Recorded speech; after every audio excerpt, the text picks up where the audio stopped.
Three people have been evacuated from a cruise ship linked to a deadly hantavirus outbreak sitting off the coast of Africa. With nearly 150 passengers on board, health officials are racing now to trace contacts after three people died and several others got sick.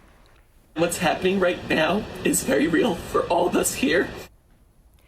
There are now 8 total cases, 3 confirmed, 5 suspected. Hantavirus is rare, typically caused by contact with infected rodents, but health officials confirm this outbreak is linked to the rare Andes strain, which can spread between people through close and prolonged contact. The ship expected to dock in the Canary Islands over the next few days, where passengers would then be screened and sent home. The World Health Organization saying that the risk to the general public is low. Joining us tonight to discuss more on this is Dr. Vin Gupta, a practicing pulmonologist and public health expert, also a senior medical analyst with MS Now. Thanks for joining us, Doctor. Good evening, Joyce. Good to be with you. Well, okay, first of all, how worried should people be about this, given that it can spread person to person? I'd say personal risk, Joyce, for those that are watching our audience is very low. This is not something that it spreads human to human, even though that's what appears to be happening on this cruise ship. It's rare for this variant of hantavirus, which is called the Andes virus, to even do that. But the fact that it's doing that person to person, that we're talking about it, I can understand will cause broader concern. Hantavirus does not pose a risk to you and your family. So I want to make that clear. Is it dangerous? Should we be worried about viruses like it that can jump from animal to human, especially at this time of lean resources at the CDC? That's what I think we should all be worried about, Joyce. You know, it's high cruise season. So when we talk about close and prolonged contact, what does it mean in this kind of setting, like a cruise ship? Well, this is the perfect situation.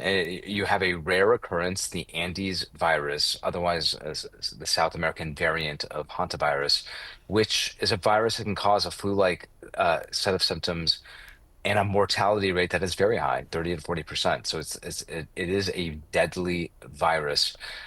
Close proximity between humans infected with this specific strain of hantavirus is what's really feeding this human-to-human spread. Again, it's rare. This is not something that we're not seeing the entire cruise ship infected, just a few people, luckily, thankfully, even though there've tragically been a few deaths. This is not something that in the general population, where there's good ventilation, there's spacing out, that we would be worried about human-to-human transmission, even in the setting of the Andes virus, which is endemic to South Africa. Joyce, we just don't even see it. We don't see it reported there with any frequency. Why is it so deadly? 30 to 40% seems high. Why is that?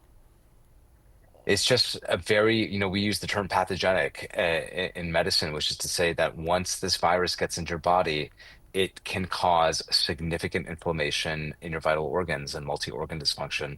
And so then that usually manifests like a flu-like symptom or prodrome. So fever, muscle aches, GI symptoms, progressing pretty quickly to respiratory failure. So that's where versus say influenza, which doesn't have nearly the same level of mortality rate, this causes body inflammation and complications at just a much higher clip. It's a much more pathogenic virus, and unfortunately, that's just the way it was made. That's how Mother Nature intended it to be.